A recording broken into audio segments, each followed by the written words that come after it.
नमस्कार। Financial statements, इन शब्दों को सुनकर ही कई बार लगता है अरे बाप रे, ये तो कोई रॉकेट साइंस है ना।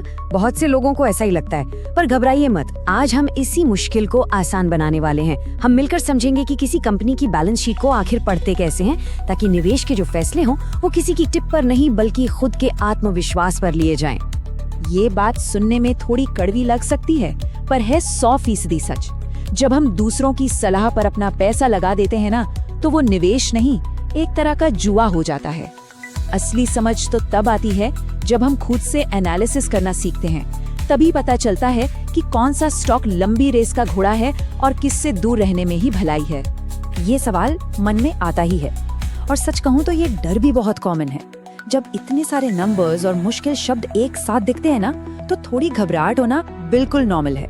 पर सच्चाई ये है कि ये चीज उतनी भी मुश्किल नहीं है जितनी दिखती है। बस थोड़ी सी सही गाइडेंस मिल जाए तो कोई भी इसे सीख सकता है।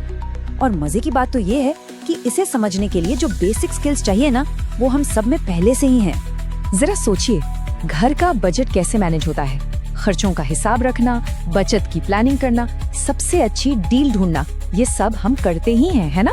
बस यही तो है फाइनेंशियल कॉमन सेंस। अगर घर का हिसाब किताब समझ आता है तो यकीन मानिए एक कंपनी की सेहत को समझना भी मुमकिन है। तो चलिए शुरू करते हैं। हमारा स्टार्टिंग पॉइंट है बैलेंस शीट। ये किसी भी कंपनी की फाइनेंशियल हेल्थ को समझने के लिए सबसे जरूरी डॉक्यूमेंट है। इसे एक तस्वीर की तरह समझिए, जो एक खास दिन पर कंपनी की आर्थिक हालत क्या है ये बिल्कुल साफ साफ दिखा देती है। आसान भाषा में कहें तो ये कंपनी का फाइनेंशियल रिपोर्ट कार्ड है। ये बस 3 सवालों का जवाब देती है। कंपनी के पास क्या क्या है, कंपनी पर किसका कर्ज है, और सब कुछ चुकाने के बाद आखिर में मालिकों का क्या बचेगा। बस इन्हीं 3 चीजों में कंपनी की पूरी कहानी छिपी होती है। और यही है बैलेंस शीट का गोल्डन रूल, अकाउंटिंग की दुनिया का सबसे बेसिक, सबसे जरूरी फॉर्मूला। इसका मतलब बस इतना सा है कि एक कंपनी के पास जो कुछ भी है वो हमेशा उसके कर्ज और मालिकों के पैसे के जोड़ के बराबर होगा। इसीलिए तो इसे बैलेंस शीट कहते हैं, क्योंकि ये दोनों साइड हमेशा हमेशा बैलेंस में रहती हैं। चलिए अब इस फॉर्मूले के पहले हिस्से को जरा गहराई से समझते हैं। एसेट्स यानी संपत्ति। एसेट्स वो सारी कीमती चीजें हैं जिनकी मालिक एक कंपनी होती है। ये वो रिसोर्सेज हैं जिनसे कंपनी को भविष्य में पैसा कमाने की उम्मीद होती है। एसेट्स को मोटे तौर पर 2 हिस्सों में बांटा जाता है। पहले हैं करंट एसेट्स, यानी वो चीजें जिन्हें कंपनी 1 साल के अंदर अंदर कैश में बदल सकती है, और दूसरे हैं नॉन करंट एसेट्स, जो लंबे समय तक कंपनी के पास रहते हैं, जैसे कि जमीन, बिल्डिंग या बड़ी बड़ी मशीनें। तो असल जिंदगी में ये दिखते कैसे हैं? देखिए, करंट एसेट्स में आ गया कैश, इन्वेंट्री यानी बेचने के लिए रखा हुआ सामान, और वो पैसा जो ग्राहकों से मिलना बाकी है। वहीं नॉन करंट एसेट्स में अमेज़न के बड़े बड़े वेयर हाउस, उनके डेटा सेंटर जैसी फिजिकल चीजें, या फिर पेटेंट और ब्रांड की वैल्यू जैसी नॉन फिजिकल चीजें भी शामिल होती हैं। यहाँ एक बहुत जरूरी फर्क समझना होगा। मान लीजिए एक कंपनी एक बड़ा जनरेटर खरीदती है जो सालों चलेगा। ये हुआ कैपिटल एक्सपेंडिचर या कैपेक्स, और ये बैलेंस शीट में एक एसेट के तौर पर दिखेगा। लेकिन उसी जनरेटर को चलाने के लिए जो डीजल या बिजली का बिल आता है वो है रेवेन्यू एक्सपेंडिचर या ओपेक्स, और वो प्रॉफिट एंड लॉस स्टेटमेंट में जाता है। ठीक है, अब फॉर्मूले के दूसरे हिस्से पर आते हैं, लायबिलिटीज यानी देनदारियां। सीधा सा मतलब है वो सारा पैसा जो कंपनी को दूसरों को चुकाना है। ये वो उधार और जिम्मेदारियां हैं जिन्हें कंपनी को भविष्य में पूरा करना ही होगा। एसेट्स की तरह ही लायबिलिटीज भी करंट और नॉन करंट होती हैं। करंट लायबिलिटीज वो हैं जिन्हें 1 साल के अंदर चुकाना है, जैसे सप्लायर्स का पैसा या कोई छोटा मोटा लोन। और नॉन करंट लायबिलिटीज वो हैं जिन्हें चुकाने के लिए 1 साल से ज्यादा का समय होता है, जैसे कोई लंबा चौड़ा बैंक लोन या बॉन्ड्स। और अब आते हैं फॉर्मूले के आखिरी और सबसे दिलचस्प हिस्से पर, शेयर होल्डर्स इक्विटी।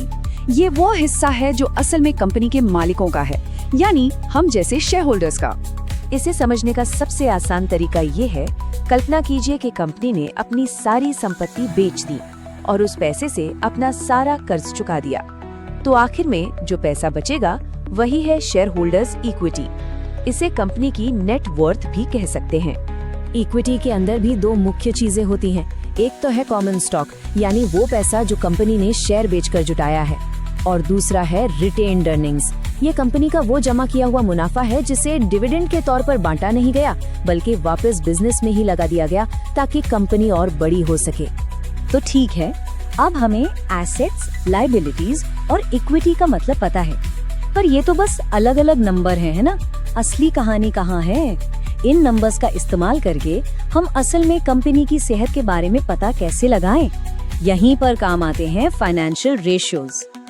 देखिए, फाइनेंशियल रेशियोज एक तरह के टूल हैं जो हमें बैलेंस शीट के नंबर्स को सही मायने में समझने में मदद करते हैं। इनसे पता चलता है कि कंपनी कितना जोखिम ले रही है, उसके पास कैश की क्या स्थिति है, वगैरह वगैरह। और इन्हीं में से एक बहुत ही काम का रेशियो है डेट टू इक्विटी रेशियो। इससे कैलकुलेट करना बहुत ही आसान है। बस कंपनी की टोटल लायबिलिटीज यानी कुल कर्ज को उठाइए और उसे टोटल शेयर होल्डर्स इक्विटी से डिवाइड कर दीजिए। ये रेशियो हमें बताता है कि कंपनी अपने मालिकों के पैसे के मुकाबले कितना ज्यादा कर्ज इस्तेमाल कर रही है। चलिए एक रियल लाइफ एग्जाम्पल देखते हैं। साल 2024 में अमेज़न का डेट टू इक्विटी रेशियो था 1.19। तो इस नंबर का मतलब क्या हुआ? अब आमतौर पर ये माना जाता है कि अगर ये रेशियो 2 से कम है तो कंपनी सेफ जोन में है, मतलब वो अपने काम के लिए हद से ज्यादा कर्जे पर डिपेंडेंट नहीं है। तो अमेज़न का जो 1.19 का रेशियो है वो तो काफी हेल्दी साइन है। लेकिन हाँ, एक बात ध्यान में रखनी जरूरी है, ये बस एक थंब रूल है। हर इंडस्ट्री का हिसाब किताब अलग होता है। सोचिए, एक भारी मशीनरी बनाने वाली कंपनी को ज्यादा कर्ज लेना पड़ सकता है, जबकि एक सॉफ्टवेयर कंपनी शायद बहुत कम कर्ज पर काम चला ले। तो अब जब बैलेंस शीट की कहानी पढ़नी आ गई है, तो ये सवाल खुद से पूछना बनता है, किसी भी कंपनी में पैसा लगाने से पहले क्या उसकी फाइनेंशियल कहानी को समझकर एक सोचा समझा फैसला लिया जा रहा है, या फिर बस किस्मत के भरोसे गाड़ी चल रही है? फैसला और पैसा दोनों ही कीमती हैं।